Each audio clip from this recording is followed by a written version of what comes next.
All right, everybody, welcome to another business Q&A. Really excited to be back on with you guys today. It is Tuesday. I am happy. I am queuing up with J Rise. We're going to try our experiment again that we started yesterday that we didn't quite nail, so we're going to see if we can get it on today. But super exciting, guys. We have a special guest co-hosting with me today. Rishi is in the chat, but on the call with me today is our surprise guest, Jennifer Price. Welcome aboard, Jen. How you doing? Woohoo! Good morning. I'm doing great. Thank you. Jen, it is 6 in the morning on the West Coast. She's subbing in. Super nice and early over here. Now, usually I'll ask Rishi what's in her cup, because cup is her one word, but Jen's one word is fantasy. So what's your fantasy of the day today, Jen? Well, I have a lot of fun stuff going on today. I'm actually leaving a little bit later this afternoon to go see a friend in LA, so that's really exciting. I know, and as usual, I have a little bit of chocolate here with me to start my day right. My favorite missionary chocolate. She makes this amazing lemon truffle, she calls it, lemon explosion, and it's so delicious. So, and because it's the day after Halloween, all of y'all can definitely enjoy chocolate as much as I can this morning. You should be able to. It should be a lot easier to have a little pleasure in the morning than usual. Hayden has a huge bag of chocolate here, and it's very tempting, but we'll see. We'll see. Yeah, I definitely think you should sneak into that bag and get a piece of chocolate for yourself there, Evan. Well, he gave me permission. So that's the good news. Good. That's good. That's a good kid for you.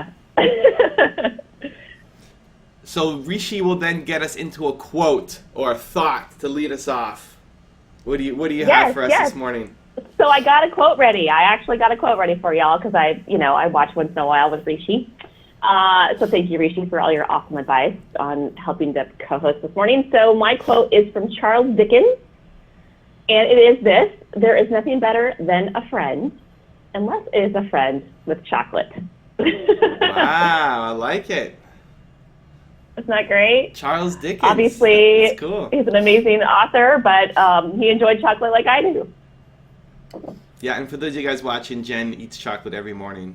It's part of her breakfast tradition, chocolate in the morning. Do you have a video on that? I think you do, right? Did you make a video on that? I did. I made a video on that when I was doing my book videos. So I should do another one of those pretty soon. I think that'd be good. I could talk about all the amazing different chocolates that are here in Portland. There's so many great chocolate companies here. Very cool. I'm glad to be living here. Very cool. All right, well, I am lined up as Timo support. We're trying to get J-Rise on Heimer for the bot lane in our continued experiment, and we'll see how it goes. But let's get into our first question. What do we got? All right. Well, we've got a question from yesterday's chat, which we didn't get a chance to get to yesterday, so I'm just going to start with that one. Sure. And it's from, I think it's Set Cursor POS.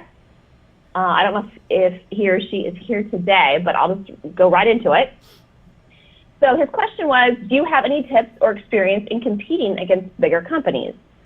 I'm 16 and I run a cybersecurity company, but currently we're having kind of a hard time trying to get bigger. I'm thinking about investing in advertising of some sort. So what's your thoughts? So, my background is in advertising, so I have a few thoughts on advertising in general, but competing against bigger companies might be more of a great question for Evan, but one of the things that I would say for sure is that before you start advertising is make sure that you do a lot of research to know exactly where your customers are. You want to make sure you're advertising where they are, and so do your research, and also make sure that your message is really good. What makes you stand out from those bigger companies? What's your hill that you stand on? What is the thing that you're doing that they're not? Because that's the best way, I think, to make sure that if you're going to advertise, you've got to make sure that you're standing out against what they're standing for. So, and the other thing I would say is when my clients, I used to work in radio, when my clients did really well, what they tended to do was to pick one thing and really stick with it. It's kind of like advertising. You can't just try something here and try something that, it's kind of like exercise. So if you go to the gym for a month, you can't expect, results to come super quickly. It comes over time, and the results are cumulative. So, pick something, stick with it until it really works. And if you have to, pick like something small and inexpensive, and really invest in that for a while, and then add something else to that. So, like in radio, someone would maybe, start with one day part, maybe it'd be overnight because it's cheaper, and then they would add daytime, and then they might add another station after that. And when you do it that way, you tend to be a lot more successful because you're consistent over time, just kind of like with YouTube or any other really advertising medium. So those are my thoughts. What are your thoughts, Evan? I love it. Nice. I love the personal stories there too. Well, Jay and I are just about to get into the game. We got our roles, which I'm super pumped by. This is our first time trying this experiment, and we're going to do it live with you guys, so we'll see how it goes. In terms of taking on the big companies, think about why people buy from big companies. Usually it's because there's a brand, they're trusted, they're reliable, they're safe, they're not worried about that company going out of business. It's especially kind of important in the security business, because if I'm buying from a company that is trusted and safe and not going out of business, that's good for me. That's what I kind of want. So not that it's not possible for you to break out, you just have to be really smart about doing it. The two things that I have in mind, first is telling your story. What do you stand for? Why is it so important? Why do you love security so much? Why should I buy from you instead of buying from somebody else? This is your chance. And for any entrepreneur taking on a bigger company, this is your chance. Don't have a corporate, boring website that looks like everybody else's. It has to be something unique and different and personal, because that's how you're going to stand out. You can't out-corporate them. They're a big corporation, but you can out-personalize them. So telling your story and why you started this and making me feel your passion for security, making me feel like you're going to take care of me with my security much more than whatever company that I'm working with right now, who just treats me like a number and doesn't know my name or my specific concerns. That's going to be super important. Oh, we have a gold player in our game on our team. We're playing with some higher level people here. Okay. Nice. You guys better bring it. Yeah, I know. This is gonna be interesting. We'll see. And then the second part is finding. When I'm taking business away from bigger players, the easiest way in is just find one small thing that you can be really, really good at, that is a pain point for your customers that the current companies aren't solving. So instead of going in and saying, especially as a small business, going in and saying, hey, I want to take over your entire security budget, which may be a big budget, and now it's a big risky decision, and now involves multiple layers of management to make a decision of whether they should award it to you or not. The bigger the deal is, the more people need to be involved, and the more complex it is and harder to get a yes. I try to go in and find the smallest, simplest, easiest piece to be a part of that only one person has to say yes to, and can happen really quickly. So whatever the most painful thing is that they're not happy right now with their current providers, just go in and try to do that one piece, get one small project, whatever it is, and then just over-deliver like crazy. Be there constantly, ask them questions, provide amazing service, get to know them and their business and their needs and the problems that they're facing. Over-deliver like crazy, because they're going to keep feeding you bigger and bigger and bigger and bigger chunks. So those two things I found super helpful in taking on big competitors. One, telling your story and making it personal. And two, just finding some small way to get in and then over deliver like crazy so that they want to keep feeding you more and more business. I love that. That's awesome. Yeah, I don't know if he's in the chat now to be able to hear the answer, but thank you for the question. Yeah, hopefully that helped. It's a great question. I don't see him in the chat, but hopefully I'll see the playback. Yeah. Yeah, Rishi mentioned that was Oprah's strategy, that she competed with Phil Donahue by not competing and trying to beat him, but it was just as best at being himself or herself. So yeah, I think that's so true. I love your point about how when you're small, you have advantages that a corporate company doesn't, and so don't come off as corporate. That's probably one of the biggest advantages you have. So telling your story, like Evan said, is amazing. Yeah, and Jen, you do a lot of work helping people with their websites and creating better copy and making it more meaningful and personal. I think a lot of entrepreneurs have super boring websites and try to look like the biggest competitor and seem corporate because they think it's professional. What do you like? What's your advice for entrepreneurs who are making? I know you've done like videos on this, making an about page.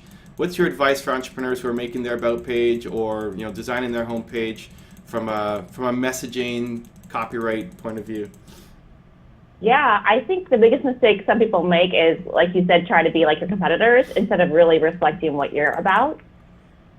To truly really look at yourself and what your brand is all about and what you stand for. And like Evan said, like if there's something you're doing that's different than your competitors, then really highlight that. Like if you're sort of anti-corporate, then your website should look anti-corporate, and or whatever it is that you're all about. It should reflect who you are. And then from there, you should look at your customers. So who are the best customers that are a match for you? I think a lot of people make the mistake sometimes of going out and researching customers first, and then they sometimes then are like trying too hard to please their customers rather than really finding the customers that are best fit for them and what they're best at. And so I highly recommend really being clear on yourself and your story and your brand, and then finding the customers that are a best match for you, and then talk to your customers. You want to make sure your messaging, it appeals to them, the things that they would say, the way that they would say it, and helping to solve the problems that you can do best at. I love it. Very cool. Well, we got a game going on here. Woo! This a lot of intense activity here in the bot lane. So Jay and I are gonna see how we do. Woohoo! Have you guys started the game? Yeah, we're in. We are in. Now, are you on the chat too? Like you can see people ask questions live? Yes, I am on the chat too. Okay, perfect. All right, Yep, first question in the books. That too. Yeah. Shout out to the people in the chat, by the way. Oh yeah, who I do we have? appreciate all the support today. We've got Sherry and Tamara and Rishi and Zaino and of course you and Jay. Yeah, got some of the loyal crowd. I love it. Awesome. All right, let's hop into the next question. Let's do it. All right, so this question is from Victor. And he says that he is now the acting head of operations at a Ghanaian state-owned transport company. And they just received a boost of 50 new fleet, and the expectations are high.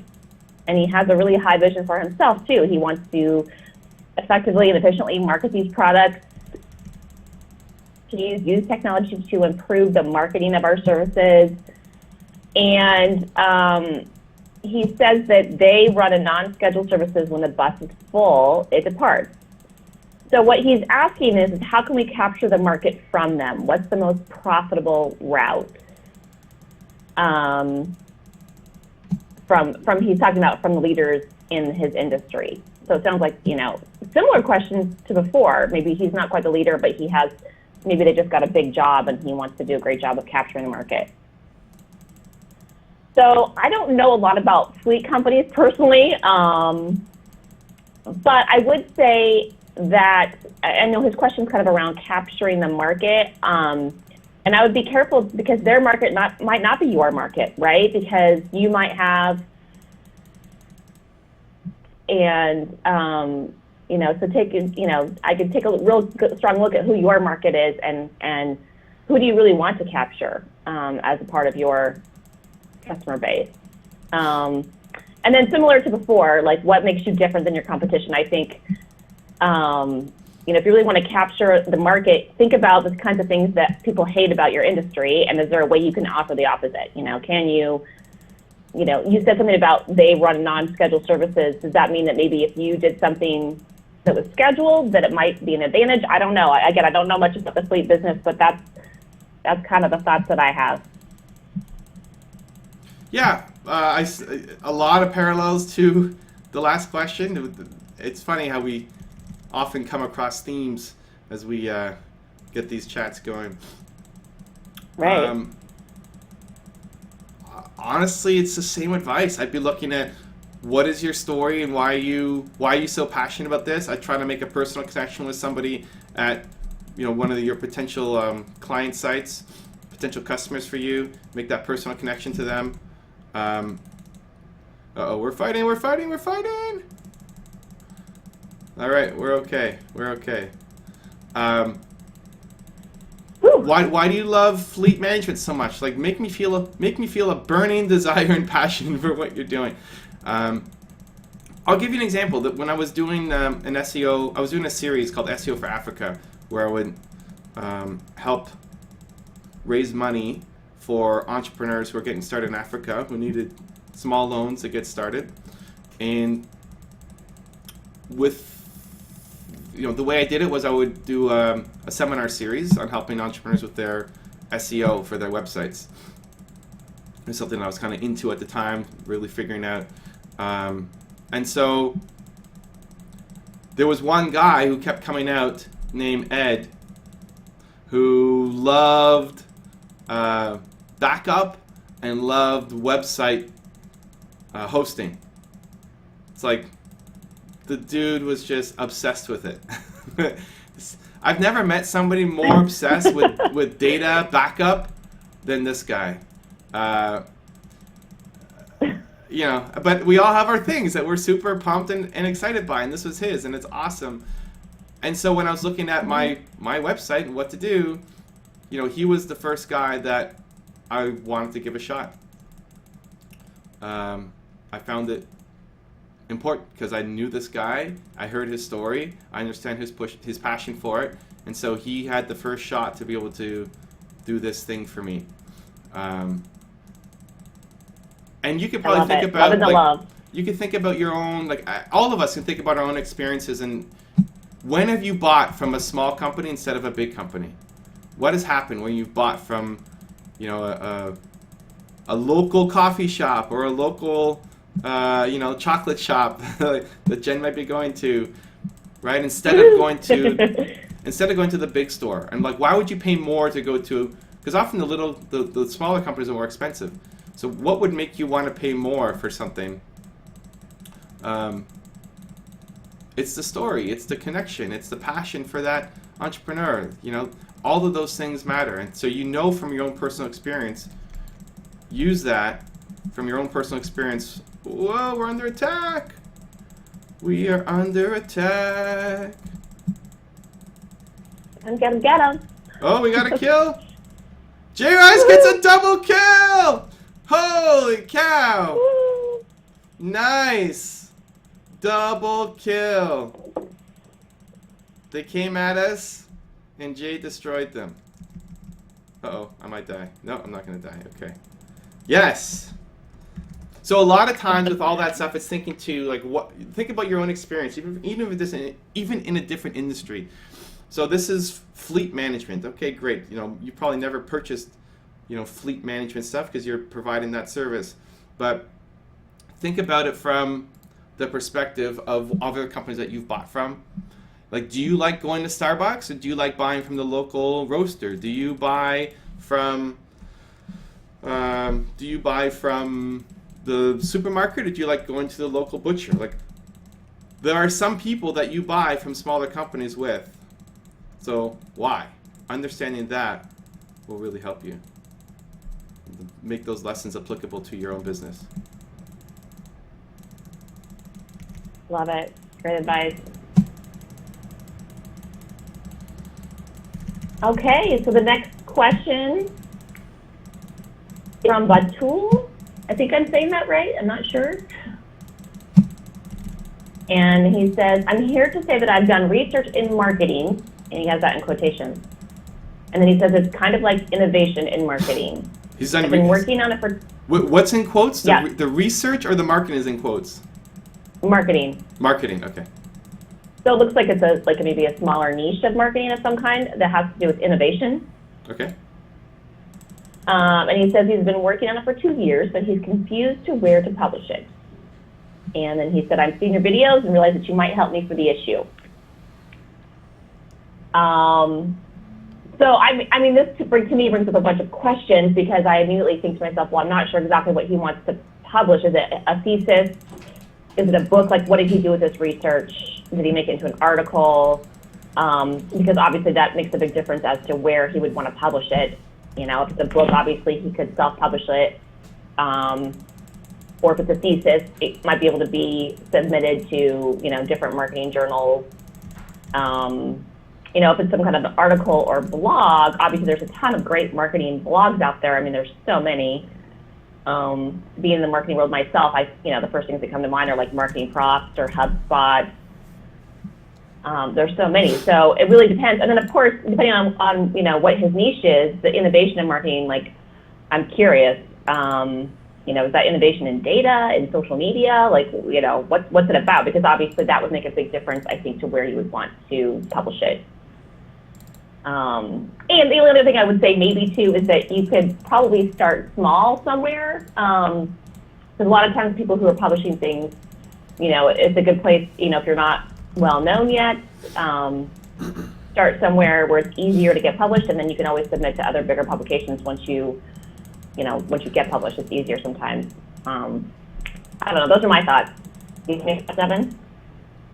Yeah. Oh, we're fighting. Can we get something? Yeah, we got a kill. All right. Very exciting. Yeah, I'd be looking at. I would be looking at who cares about this audience. So, you know, this research that you have, who really cares about that and sees as, man, that's really amazing. So where is the audience for this content that you have? And I would look at not just where to promote it. So yes, do you self-publish it? Yes, do you work with a publisher? Honestly, the publisher, if you go in a traditional publisher, you know, something I know a little bit of, working with Penguin Random House for my book, they care a lot about your audience. And so if you don't have an audience yet, if you're just kind of getting started, you don't have a big social media following, it's going to be really, really hard to get a traditional publishing deal. And so just being aware of that. Now, you can self-publish. We're actually doing a new series, a new video coming up within the next week, I believe, on our Making It series, and it's going to be Making It as a Writer. And it's advice from super successful writers on how to have success as a writer. I love it. You know, I'm into that. That's so cool. Yeah, so it should be fun. Oh, we just got some more kills. This is great. So one of them is from James Altucher, who wrote Choose Yourself, and love him. Super successful book. We had him on the channel, and he talks about self-publishing through Amazon, and Choose Yourself is his best-selling book, and he self-published it and earns 70% of the revenue because he publishes through Amazon. So we just took our tower. Okay, we're gonna split. Good. Yeah, so it's definitely an interesting way to go. One that I would highly look at if you're a first-time author. And then it's up to you to think about promotion. How are we gonna get this out there? How are we gonna get people to care about what we're doing? That becomes interesting and important. And so it could be by writing some guest blogs on different posts. It could be from doing interviews on channels, right? Like if you had some new research for entrepreneurs, you know, I might care about that. I might want to have you on my channel and let's talk about it. I've interviewed tons of different people on my channel, and that's some good potential content for me there to care about. So it's a matter of then getting the material out there, getting some exposure for yourself, whether it's podcasts or blogging, or doing, you know, YouTube interviews, working with influencers. Think about the people who would find your research interesting, and then start working with those people, letting them know about what you're doing. Yeah, I'm curious, Evan, what's your thoughts on, I don't know if you've talked about this before, but self-publishing versus, you know, getting a publisher? I've mentioned it on one of my book videos, but I mean, there's so many videos that it can be hard to remember everything. Right. It really just depends on your goal. See, so my goal, I wanted impact and I wanted reach. Making the book was not a money-making thing for me. It was not the primary goal, just to make money. I wanted to be able to have reach. I wanted to touch a lot of people. I wanted the message to get out there. I want people to find their one word and see the benefits of using it. So self-publishing was never in the cards for me, because you'll make way less money, but you'll get way greater reach by going with a traditional publisher most of the time. Right. And so that was my thinking there. So it just depends. Like some people just have, I want to write a book as like a bucket list thing, right? I want to write a book because it's important to me, because I want to tell my grandkids, hey, look, I wrote this book. For me, that wasn't a thing. I don't have attachment to, it's nice to see it. It's nice to have the book next to me and say, hey, I wrote that. That was a fun exercise and a cool process. But it's, I would rather do other things if I didn't have a publisher with me. So I think it just depends on your goal. There's no one, right way or wrong way. Just make sure that it aligns with your goals. Right. Yeah, you have a little more control, obviously, if you're self-publishing, but you also don't have the same distribution channels. But, a lot of people do publish on their own first, hoping to get picked up, because, it can be difficult to get a publishing deal. So, if you can't get one, you can publish on your own, and then if it's good enough, sometimes it gets picked up. Yeah, and that's happened with a lot of people. 50 Shades of Grey. Yeah. Was one that. I was just going to say that. Yeah, there you go. And there's been others too. That's maybe a more popular example, since we all know that book. So yeah, like the first run you do on your own, just depends on what is the goal. What's the goal with making this book? And when you know the goals, what the outcome is that you want, then you can align your action steps a little bit better. Yeah. Quick shout out to the chat. There's quite a chat going on about local farming and drinking local coffee, and Tamara being a Cornhusker. I don't know. Good stuff, guys. You guys are entertaining me for sure. I love it. All right, let's see. Let's hop into the next question. So this question is from Hassan. Okay. And he says, your videos are super awesome, and I really find a great strength and motivation from your videos. And he wants to start his own channel, but has a question as to where and how. He loves to be healthy. I love doing sports like swimming, weightlifting, and cardio, and even love to know about technology I can teach, like HTML and other helping videos for people. And I'm living in Turkey and just learned Turkish as well. So sometimes I think of making videos that help people learn Turkish fast, because I can speak better Turkish than the foreigners who are living here for years. And he speaks all the other languages too. So he says, so please suggest to me what I should do. Should I do a mix of all things or go for one thing specific? And looking forward to your best suggested answer for me. Wow, I love it. This guy is like multi-talented, which is awesome. It kind of reminds me of myself. I'm always like, I want to do this, I want to do that. Tons of ideas. My thoughts are experiment with all of them. That's kind of my thoughts. You could do different playlists for different subjects, and you could kind of get a feeling for which ones you love doing the most.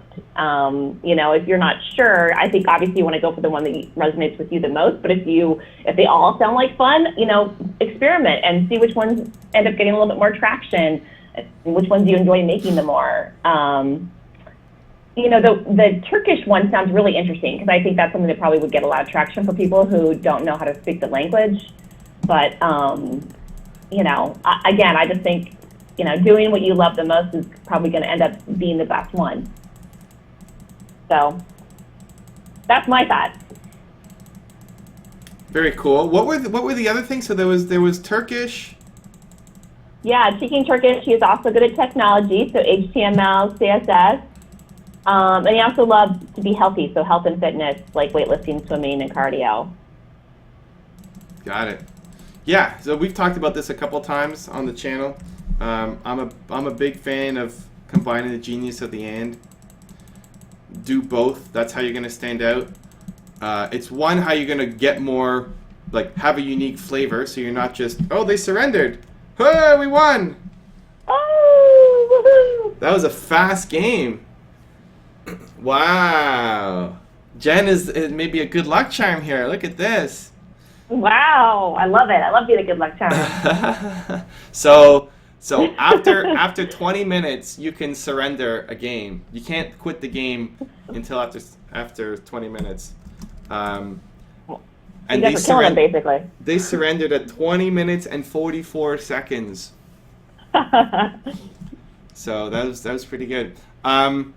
I had 3 kills, 1 death. J Rice had 5 kills and 1 death. So yeah, it was pretty solid. We did well. So yeah, combining the genius of the ant, thinking about how you can combine these things together that make it unique and special and different for you. Otherwise, like if you just go out and teach Turkish, it's great. You have a skill set. You're better than, you know, some of the other people doing it. Awesome. But you're just another guy teaching Turkish. Now, can you combine that with technology? And can you make great videos, or make a great app, or make a great website, or make a great, you know, piece of tech that helps me learn Turkish better? Like those 2 interests will make you already different than everybody else trying to do it. And the third thing was athletics, fitness. Yep, fitness and swimming and weightlifting.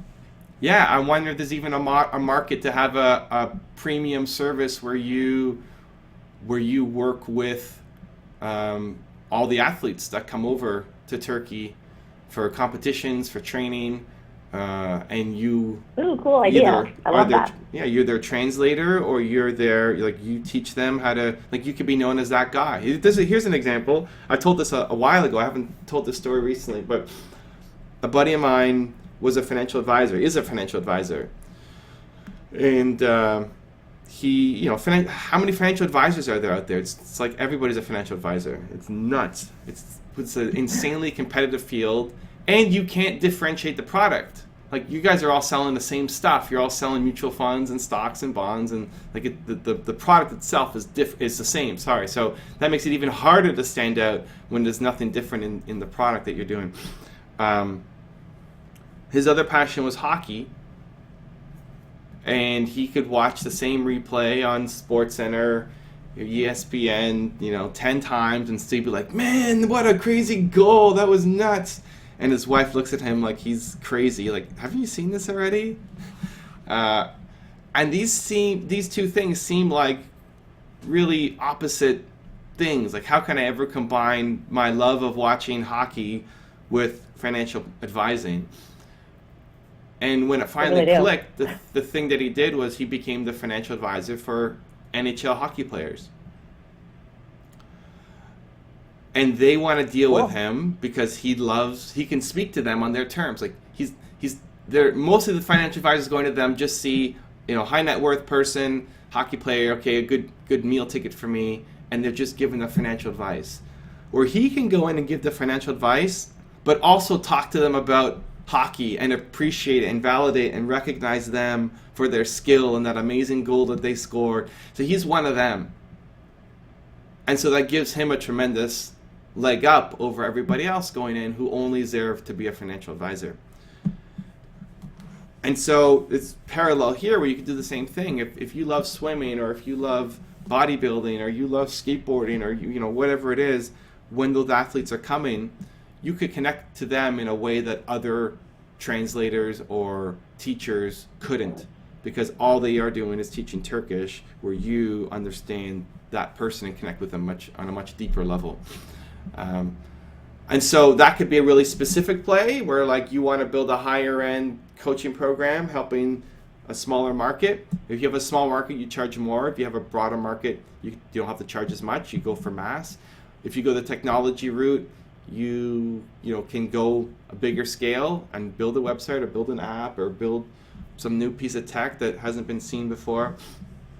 Or find some Frankenstein way to bring all those things together. Because it does 2 things. One, it helps make you different and stand out, which is important. People know what to remember you for. And 2, you will feel complete. And it's important to feel complete in the work that you're doing. Because if you don't do the tech part, or if you don't do the sports part, you're always going to feel like there's this piece missing. And that's going to eat away at you. And you're going to want to do something on the side to try to fill that need. And instead, I say, instead of doing it on the side, bring it into the main thing that you're doing. And that's going to help you get a lot more loyal and higher paying customers. So that's my advice. I love it. I love your comment about Frankenstein. That's hilarious. Frankenstein it. I think that's a new verb. It's a verb. There you go. To Frankenstein. I like it. Cool. Well, that was a fast game. I love it. We did well. The experiment seemed to work. We'll see what happens. We'll see if Rishi continues the luck tomorrow. I'm sure she can. There was chatter in the chat about how I'm a speedy talker, so maybe I helped you win the game speedily. Faster. I love that. Cool. So Rishi has traditionally ended our sessions with a all-encompassing thought, nugget of wisdom to leave us on. So what do you think, Jen, from everything we talked about on this chat? A final thought, words of wisdom from Jen to leave us on. I think, wow, that's a tough one. Probably, it seems like what came up again and again was to really look at what you do different, how you stand out against your competition, and really look at how you can provide value that nobody else can. Very cool. I love it. Well, thank you guys for watching. Hope you have an amazing day. I'm off to, what am I off to do? I'm off to do, what's Tuesday? Tuesday, I've got to finish up some videos for the channel and do some team mentorship here. What are you up to today, Jen? You're off to LA. I'm off to LA a little bit later, yeah. I'm super excited. Are you vlogging that? Can we see that on your channel sometime soon? Yeah, well, I'll be Snapchatting it. So for those of you snappers out there, you can catch it on Snapchat. And then what I'll probably do is I'll probably upload it into a video also. Very cool. If you're pretty loyal to YouTube, you can catch it on YouTube too. Very cool. I love it. And thank you for having me here today, Evan. I appreciate it. It was fun to step in for Rishi. And Rishi, thanks for all your great wisdom. Oh, you rocked it. You rocked it. I love the answers. Cool. Well, thank you guys for watching. Thank you. Have an amazing day. We believe in you. We hope you continue to believe, to fantasy, to cup, to rise. Yes. And whatever your one word is. We keep adding to the list. Don't forget to write down your fantasies. Because words make it real, people. I love it. Much love, guys. We'll see you soon.